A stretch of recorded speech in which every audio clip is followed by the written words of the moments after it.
A dream takes flight. The sun was just beginning to rise, casting a golden hue over the bustling Dallas-Fort Worth International Airport. 11-year-old Marcus Daniels clutched his well-loved backpack tightly, his eyes wide with anticipation. Today was the day he had been dreaming about for as long as he could remember. His very first flight. His destination, New York City, where he would visit his uncle and tour the landmarks he had only seen in books and on TV. His mother, a composed and confident woman named Diane, stood by his side. Beside her was Marcus's older sister, Tiana, a high school senior with a camera slung around her neck, ready to document every moment of the adventure. Marcus's enthusiasm was palpable. He peppered his mom with questions as they moved through the airport. "Mom, how high do planes go? Do you think the clouds are fluffy like pillows? Can we see the ocean from up there?" Diane chuckled, adjusting Marcus's baseball cap. "You'll see soon enough, sweetheart. Be patient. The adventure is just beginning."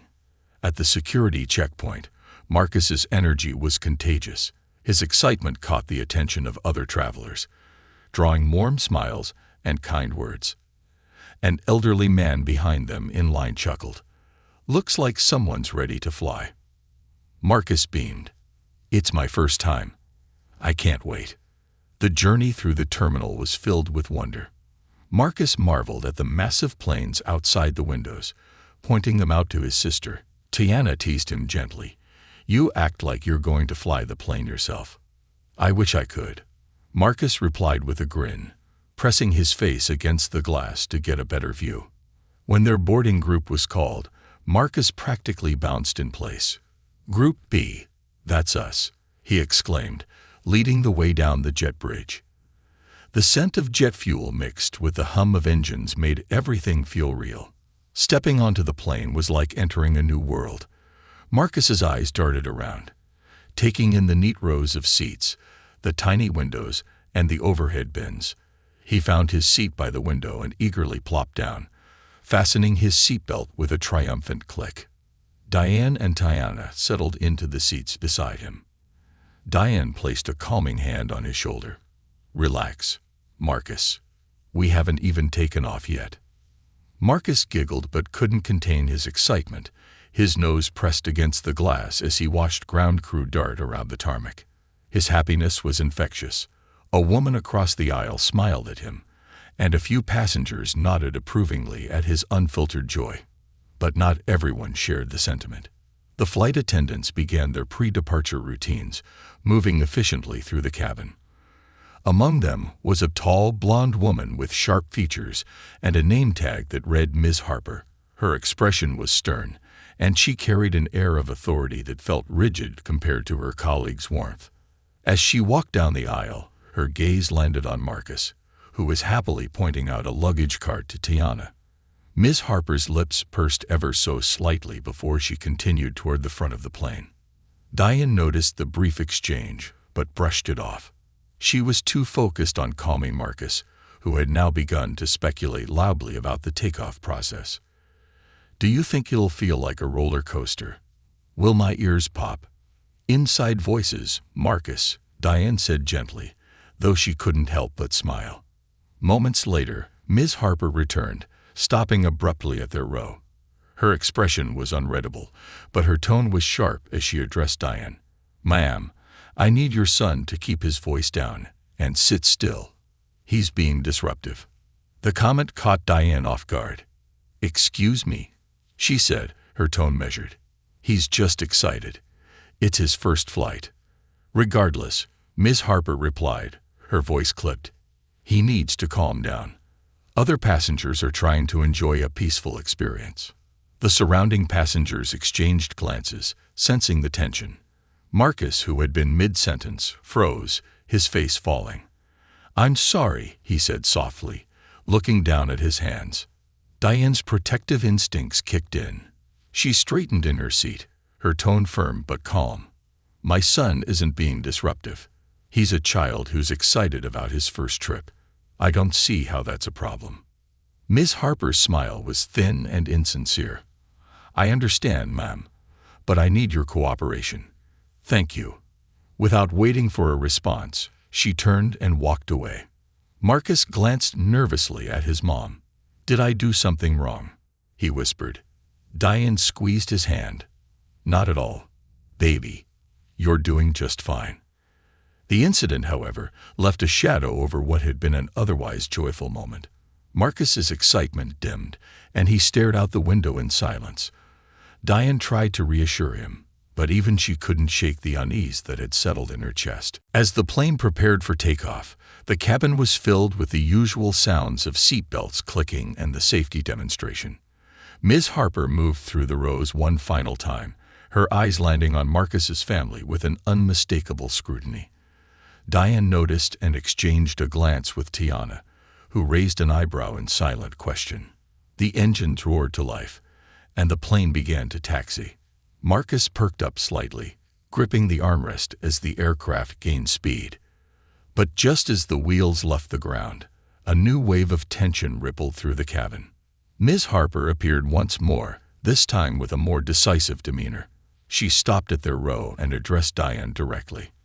"I'm sorry, ma'am, but I'm going to have to ask you and your family to leave the aircraft." The words hung in the air like a thunderclap. Diane blinked, trying to process what she had just heard. "What?" she said, her voice rising. "On what grounds?" "Your son's behavior is causing discomfort for other passengers," Ms. Harper said flatly. "This is a safety concern." Marcus's mouth fell open in shock. Tiana leaned forward, her voice incredulous. "You've got to be kidding me. He's done nothing wrong." Diane stood her ground. "If there's a complaint, I'd like to hear it from the passengers directly. My son has been sitting quietly since you last spoke to us." Several passengers murmured in agreement, and one man even called out, "This is ridiculous." Ms. Harper's expression hardened. "Ma'am, this is not up for debate. Please gather your belongings." Tears welled in Marcus's eyes as he looked to his mother for guidance. Diane's heart ached, but she knew she had no choice. "Come on, kids," she said, her voice shaking with controlled anger. "Let's go." As they walked down the aisle, heads turned and whispers filled the cabin. Some passengers looked on sympathetically, while others discreetly recorded the scene on their phones. Marcus felt a lump in his throat, his earlier excitement now replaced with humiliation and confusion. When they stepped off the plane, Diane knelt in front of Marcus, wiping his tears with her hands. "You listen to me," she said firmly. "You did absolutely nothing wrong. We're going to figure this out." Though her words were meant to comfort, Diane couldn't ignore the fire burning inside her. She wasn't just angry, she was determined. What had just happened was unacceptable, and she was not going to let it end there. The storm brews. The drive back to their home in Fort Worth was heavy with silence. Diane kept her focus on the road, her jaw tight, and her knuckles white as they gripped the steering wheel. Beside her, Tiana sat stiffly, her arms crossed over her chest. Marcus was in the back seat, staring out of the window, his face a mix of sadness and confusion. "I don't understand," Marcus said quietly, breaking the silence. His voice was soft, trembling. "I didn't do anything, Mom. I was just happy." Diane exhaled slowly, trying to keep her voice calm. "You're right, baby. You didn't do anything wrong. This isn't about you. It's about her." "Who?" Marcus asked, glancing up. "That flight attendant," Tiana cut in, her voice sharp. "She had it out for us from the start. I could see it in the way she looked at us." Diane nodded but didn't elaborate.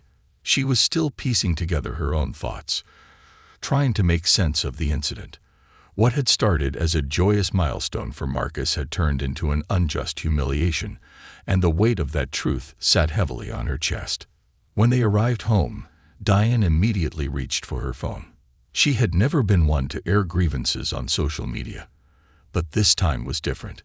The world needed to know what had happened, not just for Marcus, but for every family that had faced similar treatment and remained silent. She sat down at the dining table, her fingers hovering over the screen. Tiana placed a hand on her shoulder. "Mom," she said gently, "say it how it is. Don't hold back." Diane nodded and began to type. "Today, my son Marcus, an 11-year-old boy full of excitement for his first flight, was unjustly removed from a plane along with our family. The flight attendant claimed he was disruptive, but the truth is, he was doing nothing more than expressing the innocent joy of a child experiencing something new. I've never been so humiliated or heartbroken in my life. My son deserves an apology, and so do we. This kind of treatment cannot go unchecked." She added a photo of Marcus from earlier that morning. His face lit up with excitement as he stood by the terminal window, alongside another photo of him after the incident, his eyes red from crying. Diane hesitated for a moment, then hit post. Within minutes, the notifications began to pour in. Friends, family, and even strangers commented on the post, offering words of support and outrage. Some shared their own experiences of feeling mistreated or judged in similar situations. "This is so unacceptable," one person wrote. "You should name the airline. They need to be held accountable." Another comment read, "Your son's smile is precious. I'm so sorry this happened to him." Tiana, ever the tech-savvy one, suggested they make the post public. "If we want real change, we need more people to see this," she said. Diane hesitated but agreed. Within hours, the post began gaining traction beyond their immediate circle. By the time Diane went to bed that night, the post had been shared over 1,000 times. The next morning, Diane woke to the sound of her phone buzzing nonstop. She picked it up and saw dozens of notifications from Facebook, Instagram, and even Twitter. Someone had shared her post on a community page, and now it was spreading like wildfire. "Mom," Tiana called from the living room, excitement in her voice. "Come look at this." Diane hurried into the room, where Tiana was sitting with her laptop open. "Look at the comments," Tiana said, scrolling through a sea of messages. "People are furious. They're tagging the airline and demanding answers." Marcus, still groggy from sleep, shuffled into the room. "What's happening?" he asked. Diane pulled him into a hug. "People are standing up for you, baby. They're saying what happened wasn't right." Just then, a notification popped up, a direct message from someone named Theresa Simmons. Diane opened it and gasped. "Hi Diane, I was a passenger on your flight yesterday. I saw what happened and was appalled. I recorded the whole thing on my phone. I hope this helps. No child should be treated like that." Attached was a video file. Diane clicked on it, and the scene played out before her eyes. It showed Marcus sitting quietly by the window, his mother calmly addressing the flight attendant, and Ms. Harper's curt and dismissive behavior. The video captured everything: the disapproving murmurs of the other passengers, the man calling the situation ridiculous, and the tears streaming down Marcus's face as they were forced to leave. "This changes everything," Tiana said, her voice firm. "They can't deny it now." Diane wasted no time sharing the video on her social media, adding a caption. "This is what really happened. My son was not disruptive. He was punished for being a joyful, curious child. Watch and decide for yourself if this treatment was justified." The video took the story to a new level. News outlets began reaching out, asking for interviews. The hashtags #JusticeForMarcus and #RespectEveryPassenger started trending, and the airline found itself under intense scrutiny. By midday, the airline released a short statement. "We are aware of the incident involving a family on Flight 472 and are conducting a thorough investigation. We deeply regret any distress caused and will address the matter appropriately." But the public wasn't satisfied. Comments flooded the airline's social media pages. "An investigation isn't enough. We want accountability," one person wrote. "Do better," demanded another. That evening, Diane received a call from a local news station, asking if she would be willing to share her story. She agreed, knowing this was an opportunity to shine a light on the larger issue of bias and discrimination. When they arrived at the studio, Diane was calm but determined. Marcus sat beside her, holding her hand tightly. Tiana joined them, ready to speak if needed. The interviewer started with a simple question. Diane, can you walk us through what happened? Diane took a deep breath. My son was excited about his first flight. He was asking questions, smiling, and marveling at the experience. But for some reason, the flight attendant decided that his joy was a problem. She labeled him disruptive when he wasn't. She humiliated him in front of the entire plane, and no one deserves that, especially not a child. Marcus spoke next, his voice small but steady. I didn't understand why she was mad. I just wanted to see the clouds. His words struck a chord with viewers. The interview went viral, and the story became a national headline. People from all walks of life rallied behind the Daniels family, turning what had started as a moment of injustice into a powerful movement for change. The tides begin to turn. By the next morning, the Daniels family had unwittingly become the center of a national conversation. Diane's social media post, bolstered by the video evidence from Theresa Simmons, had been shared tens of thousands of times. News outlets ran the story on their websites, framing it as a shocking example of injustice in customer service. Cable news programs debated the incident, and hashtags like #JusticeForMarcus and #RespectEveryPassenger continued to trend across platforms. Marcus, however, was oblivious to the extent of the attention his story had garnered. He sat at the kitchen table, poking at his cereal. The joy that had filled him before the flight was gone, replaced by a quiet uncertainty.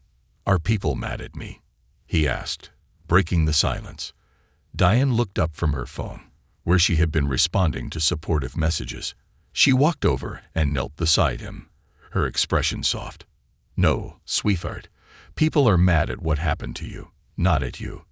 They're standing up for you because they know it wasn't right. Tiana joined them, holding her laptop. Marcus, look at this, she said, pulling up a news segment. They're talking about you on TV. On the screen, a news anchor narrated the now viral video of Marcus and his family being removed from the plane. The anchor's voice was firm, tinged with disapproval. This is the video that has sparked outrage across the country, the anchor said. An 11-year-old boy, excited about his first flight, removed from the aircraft with his family after being accused of being disruptive. But passengers in this video tell a different story. The camera cut to interviews with other passengers, including Theresa Simmons. He was just a kid, Theresa said, shaking her head. He wasn't bothering anyone. If anything, he made the flight feel a little brighter. That flight attendant had no reason to treat him that way. Marcus's eyes widened. She said that about me. She did, Tiana replied. And she's not the only one. Look at this. She opened a Twitter feed filled with comments of support. Marcus, you're a hero. Keep smiling, little man. One user wrote. Another post read, this is heartbreaking. No child should be made to feel like this. We're with you, Marcus. Diane smiled, her heart swelling with pride. See, baby, people are on your side.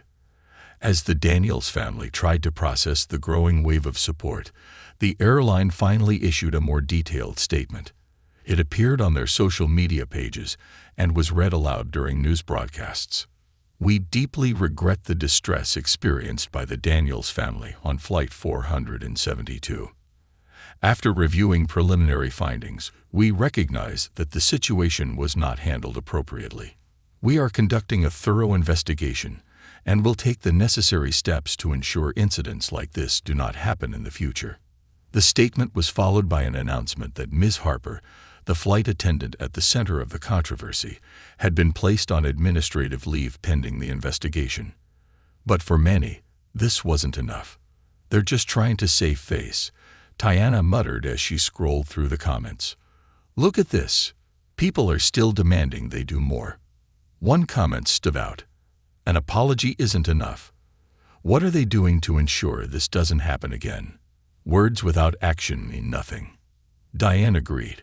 We've started something bigger than just us, she said. This isn't just about Marcus. It's about making sure no one else has to go through this.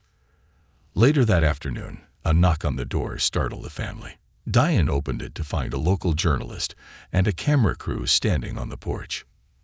"Mrs. Daniels, we're with Channel 8 News," the journalist said, offering a kind smile. "Your story has touched a lot of people. Would you be willing to talk to us on camera?" Diane hesitated, glancing back at Marcus, who was peeking around the corner. "Marcus," she called gently, "do you want to talk to them? They want to help share your story." Marcus hesitated, then nodded. "Okay." The family gathered in the living room, and the camera crew set up their equipment. The journalist began with simple questions, asking Marcus about his excitement before the flight and how he had felt during the incident. "I was really happy," Marcus said, his voice soft but steady. "I'd never been on a plane before, and I wanted to see the clouds. But then He paused, glancing at his mom for reassurance. Diane gave him an encouraging nod. "She said I was being bad," Marcus continued. "I didn't understand why. I just wanted to see everything. I wasn't trying to bother anyone." Diane's heart ached as she listened to her son recount the experience. When the journalist turned to her, she didn't hold back. "What happened to my son was wrong," Diane said, her voice firm. "He was treated unfairly, and it's not something I'll ever forget. But this isn't just about Marcus. This is about every family that's been judged, dismissed, or humiliated for no reason. It's time for accountability." The interview aired that evening, and the response was overwhelming. Viewers flooded the station's website and social media pages with messages of support for the Daniels family. Advocacy groups reached out to Diane, offering to help amplify her voice. Community leaders invited the family to speak at local events about their experience. But the most surprising response came from a representative of the airline. Diane received a phone call the next morning from an executive named Claire Peterson. "Mrs. Daniels," Claire began, her tone apologetic, "I want to personally apologize for what happened to your family. We failed to uphold the standards we strive for, and I'm deeply sorry for the pain this has caused." Diane listened, skeptical but polite. "What are you going to do about it?" she asked. "We're implementing mandatory bias training for all staff," Claire replied. "And we'd like to invite you and your family to meet with our leadership team to discuss additional steps we can take to make our airline more inclusive." Diane considered the offer carefully. "I appreciate the gesture, but actions speak louder than words. If we do this, I want to see real changes, not just promises." "Understood," Claire said. "We're committed to making this right." As the days went on, the Daniels family became symbols of resilience and hope. Marcus's story inspired countless others to share their own experiences of discrimination, creating a ripple effect that no one could have anticipated.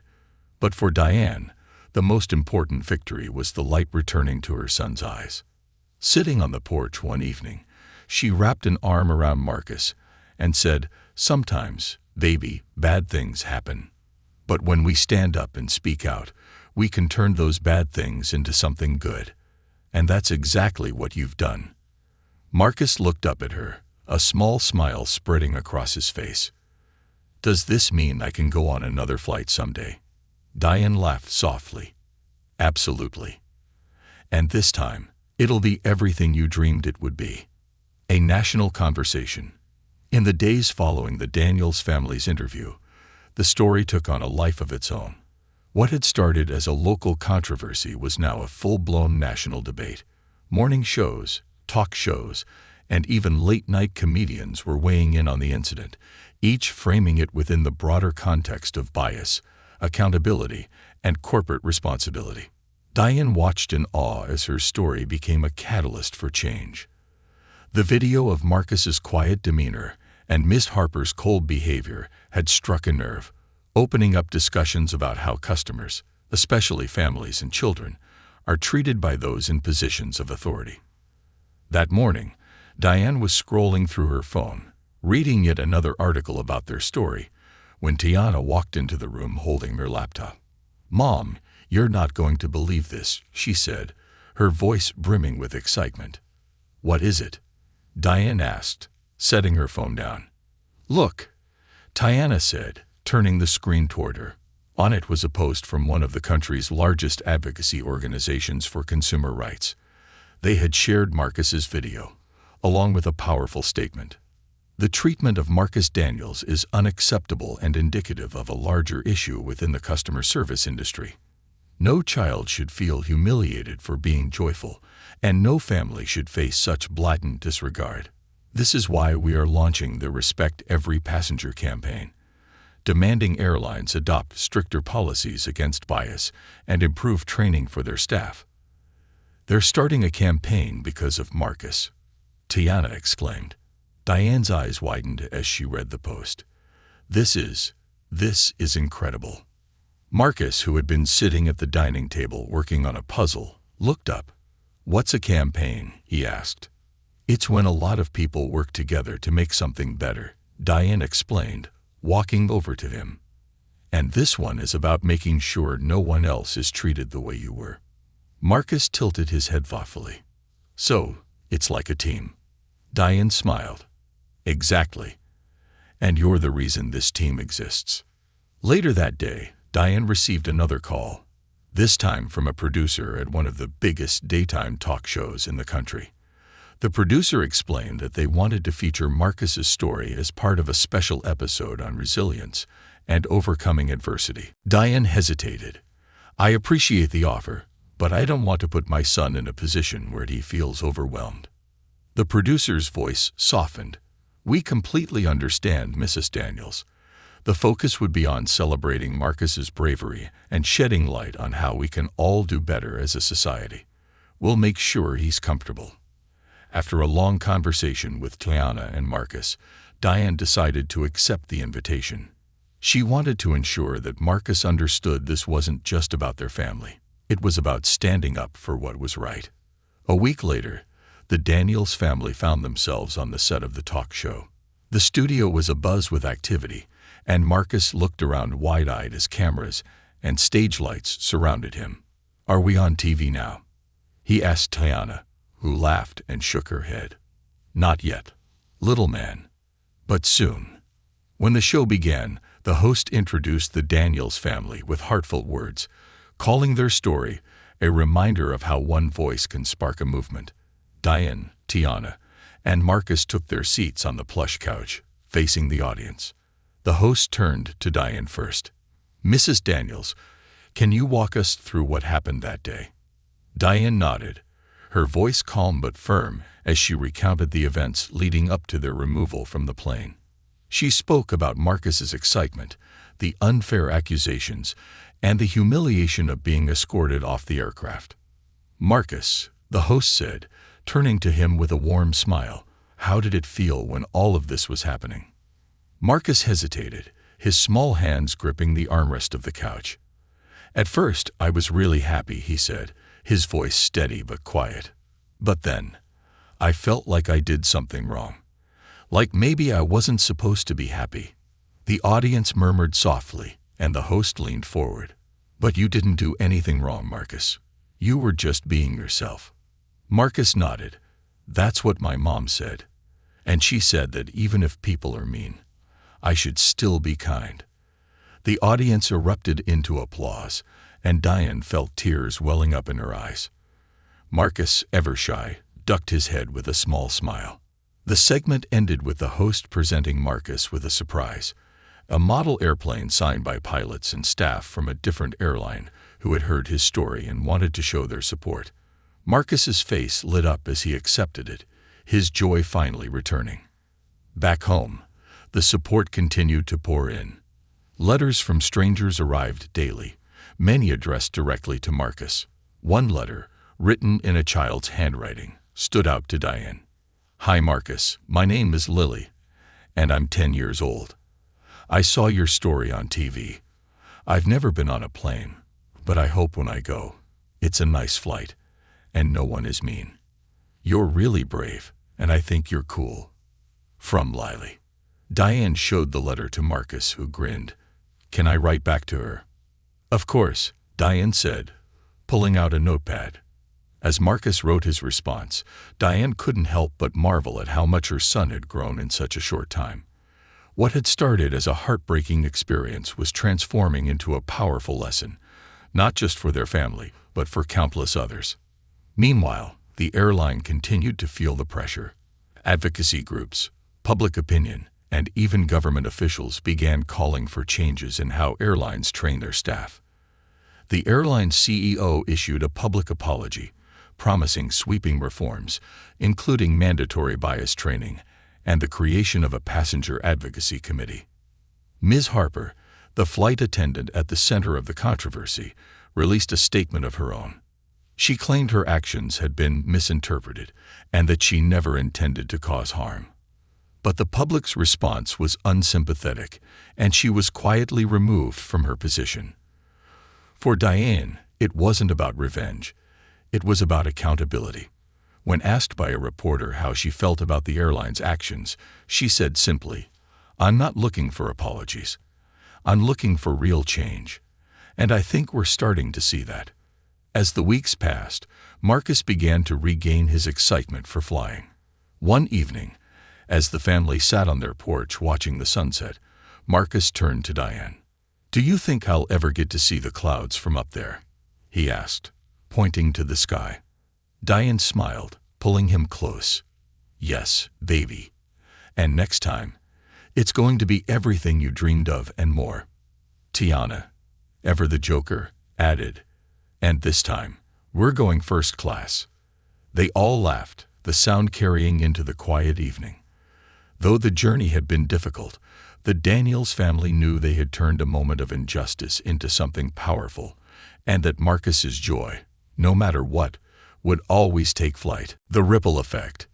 The Daniels family's story had grown far beyond anything they could have imagined. As more people heard about Marcus's experience, the narrative shifted from a single moment of injustice to a call for systemic change. Conversations about bias, customer service, and fairness began dominating headlines, sparking debates in households, workplaces, and classrooms across the nation. In their hometown of Fort Worth, Diane found herself busier than ever. Invitations to speak at schools, community centers, and advocacy events poured in, each one asking her to share her family's journey. She accepted most of them, knowing that their story had become a beacon for many who felt voiceless. One event stood out above the rest.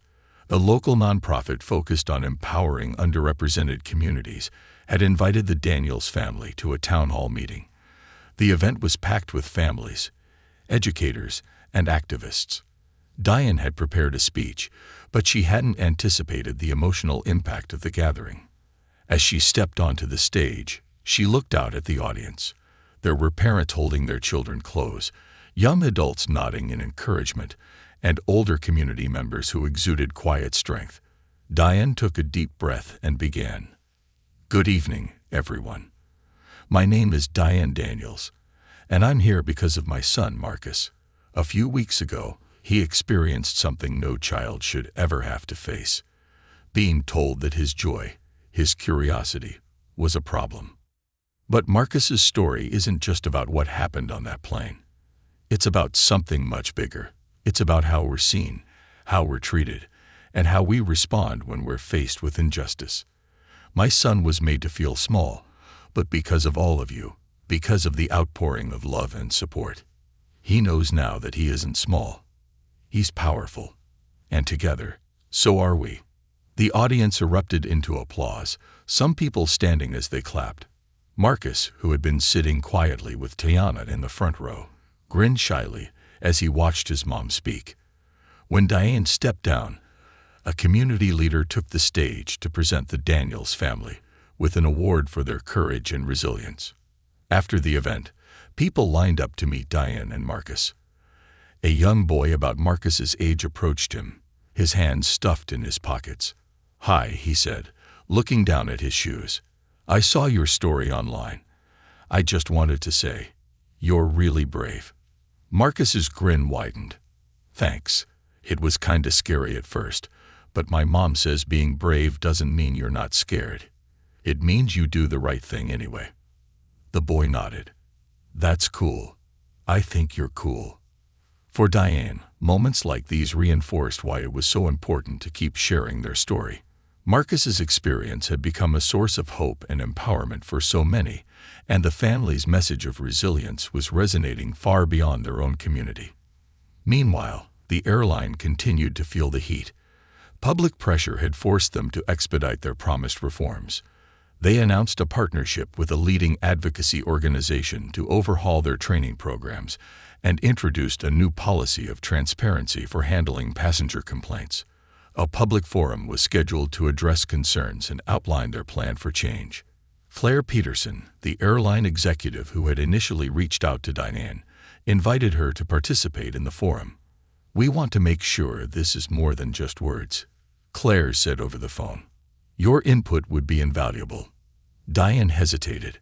"I appreciate the invitation, but I'm not sure I'm ready to sit at the table with people who allowed this to happen." Claire's tone softened. "I understand.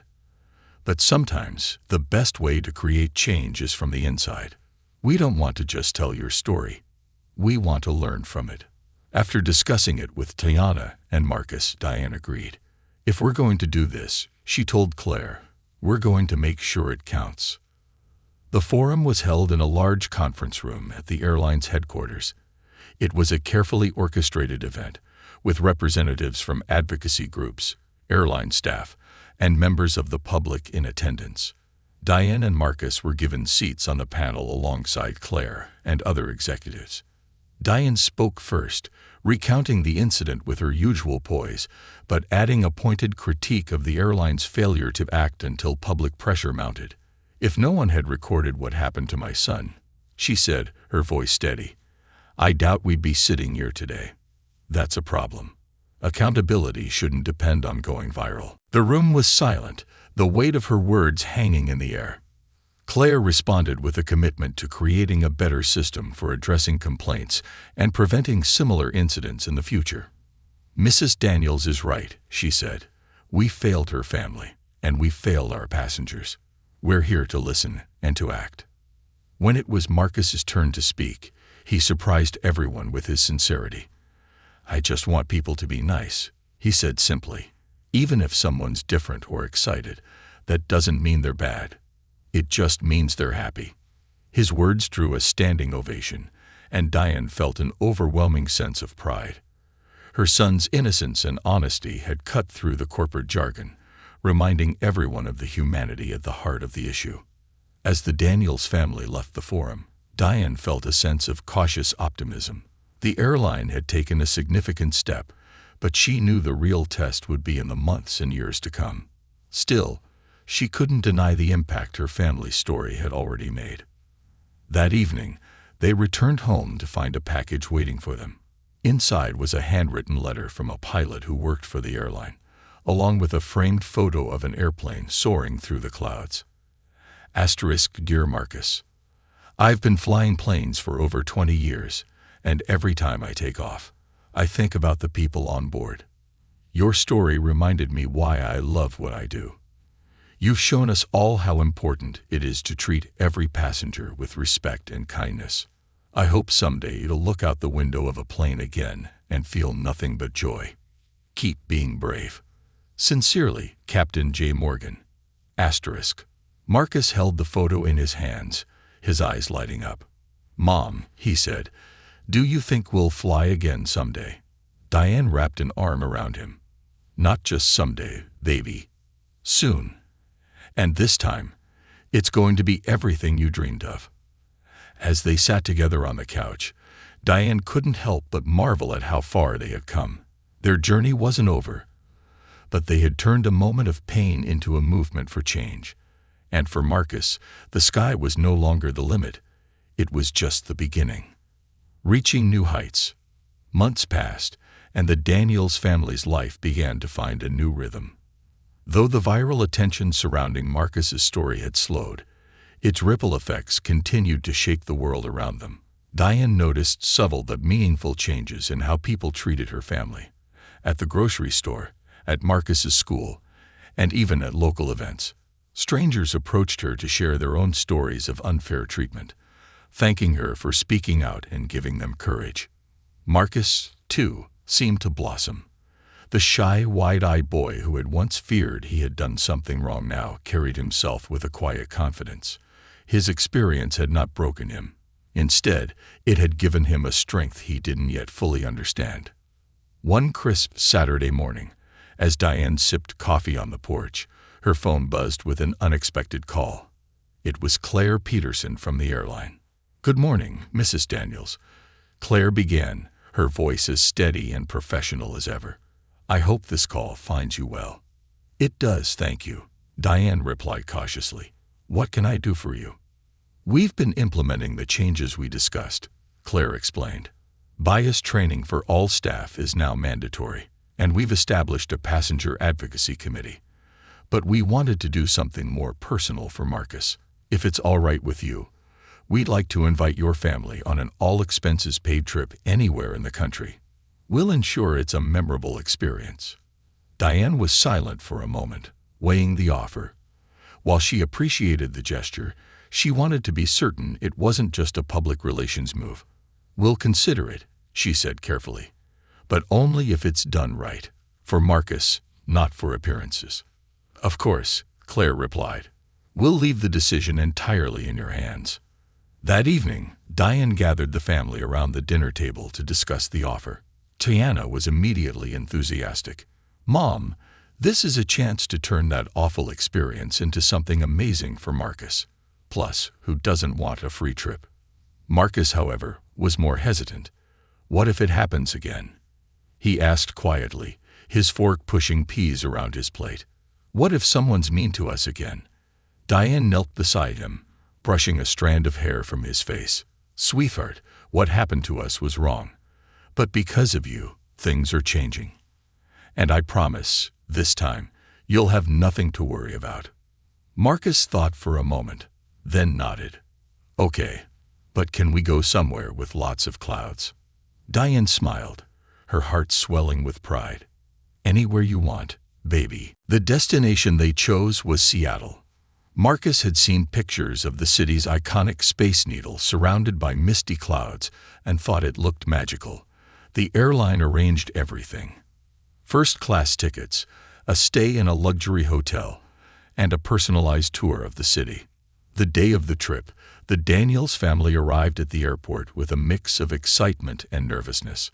Marcus held tightly to Diane's hand as they approached the check-in counter, but his fears began to ease when the staff greeted them warmly. "Welcome, Daniels family," the agent said with a genuine smile. "We've been looking forward to your flight. Marcus, I hear you're excited about seeing the clouds." Marcus's eyes widened. "You know about that?" "We sure do," the agent replied. "And we got the perfect seat for you, right by the window." As they boarded the plane, Diane noticed the difference immediately. The crew was attentive and kind, going out of their way to make Marcus feel special. One flight attendant knelt beside his seat to explain how the windows worked and what he might see during the flight. "We'll be flying over some mountains today," she said. "If you're lucky, you might spot Mount Rainier." Marcus's excitement returned in full force. He pressed his nose to the window as the plane taxied down the runway, and when it lifted into the air, his laughter was infectious. "Mom, we're flying. Look at the clouds. They're so close." Diane felt a lump in her throat as she watched her son's joy. For the first time since their ordeal, she saw the light in his eyes shine as brightly as it had before. The trip to Seattle was everything they had hoped for and more. They explored Pike Place Market, watched fishmongers toss fresh seafood, and rode to the top of the Space Needle, where Marcus marveled at the view of the city below. But the highlight of the trip came on their last day when the airline arranged a private tour of the Boeing factory. Marcus's jaw dropped as they entered the massive facility, where planes were being assembled piece by piece. A guide led them through the process, explaining how each part of the aircraft was designed for safety and efficiency. At the end of the tour, a pilot greeted them with a surprise. "Marcus," he said, holding out a pair of aviator wings, "these are for you. One day, maybe you'll be the one flying a plane like this." Marcus's eyes sparkled as he accepted the gift. "Really? "You think I could be a pilot?" "I know you could," the pilot replied. "You've already got the most important qualities: courage and curiosity." On the flight home, Marcus was quieter than usual, staring out the window as the clouds rolled by. Diane leaned over. "What are you thinking about, baby?" "I think I want to fly planes someday," he said softly. "I want to make people happy, like they did for us." Diane smiled, tears welling up. "You can do anything you set your mind to, Marcus." As they landed back in Fort Worth, Diane couldn't help but reflect on how far they had come. What had started as a moment of pain and humiliation had become a journey of healing and transformation. Marcus's bravery had sparked a national conversation, and their story had inspired real change, not just within the airline, but in the hearts of countless people. Months later, as the family settled back into their daily lives, Diane received one final surprise. A letter arrived in the mail from the airline CEO, accompanied by a certificate. "Dear Marcus, your story reminded us of what truly matters: the joy and wonder of flying. In recognition of your courage and resilience, we would like to offer you and your family lifetime tickets to fly anywhere in the world. We hope this is just the beginning of your adventures. Sincerely, Michael Green, CEO, Skylink Airlines *." As Diane read the letter aloud, Marcus's face lit up. "Anywhere in the world?" he asked, his voice full of awe. "Anywhere," Diane said, hugging him tightly. "The sky's the limit, my love." And for Marcus, the world had never felt so full of possibilities. A future in flight. The promise of lifetime tickets brought a sense of wonder and possibility to the Daniels household. For weeks, they pored over maps and travel guides, dreaming of destinations near and far. Marcus, with his new fascination for aviation, eagerly researched the best places to spot planes, learn about flying, and even visit flight schools.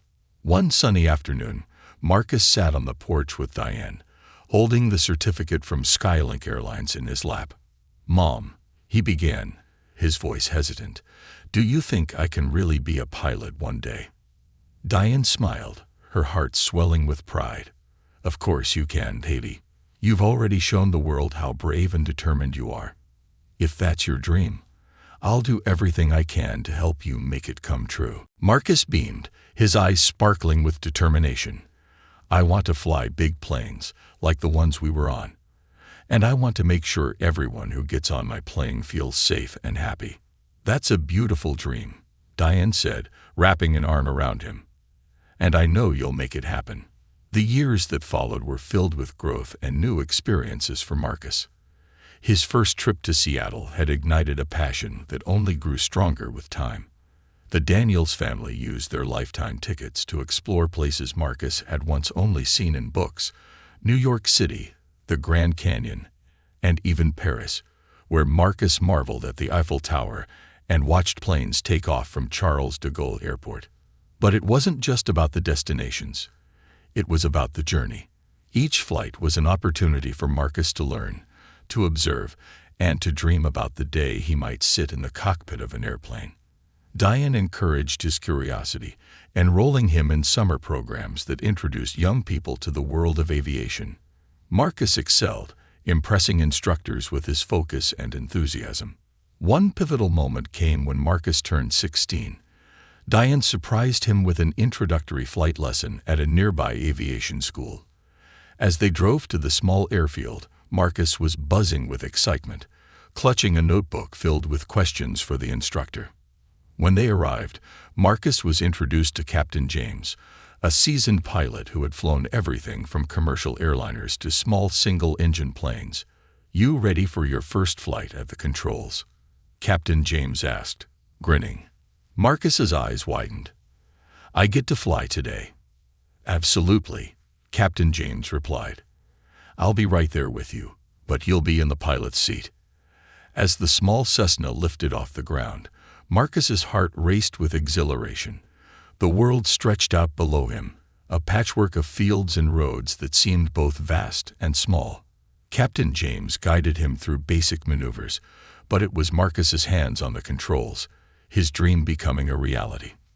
When they landed, Marcus couldn't stop smiling. "That was amazing," he said, his voice filled with awe. "I want to do it again." From that day forward, Marcus dedicated himself to becoming a pilot. He worked hard in school, focusing on math and science, and spent weekends at the airfield, learning everything he could about flying. Diane and Tiana supported him every step of the way, cheering him on as he pursued his dream. The airline's passenger advocacy committee also remained in touch with the Daniels family, inviting Marcus to events and programs designed to inspire young aviators. At one such event, Marcus had the chance to meet Captain J. Morgan, the pilot who had written him the heartfelt letter. "I hear you're on your way to becoming a pilot," Captain Morgan said, shaking Marcus's hand. "I am," Marcus replied, his voice steady. "And I want to make sure no one ever feels scared or unwelcome on my flights." Captain Morgan smiled. "That's exactly the kind of pilot we need." Years later, Marcus achieved his dream. After earning his pilot's license and completing rigorous training, he joined Skylink Airlines as a first officer. On his first official flight, Diane and Tiana were among the passengers, seated proudly in the front row. As the plane prepared for takeoff, the captain's voice came over the intercom. "Ladies and gentlemen, this is your first officer speaking. My name is Marcus Daniels, and it's an honor to have you aboard today."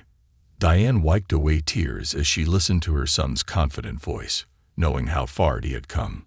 Marcus's journey had started with heartbreak, but it had transformed into something extraordinary, a testament to resilience, courage, and the power of standing up for what is right. As the plane lifted into the sky, Marcus glanced out of the cockpit window at the clouds, now a familiar sight. For a moment, he thought back to that first flight, the one that had seemed so full of possibility before everything went wrong. Now he knew that even when life took an unexpected turn, it was possible to soar higher than he had ever imagined. Because for Marcus Daniels, the sky was no longer the limit. It was home.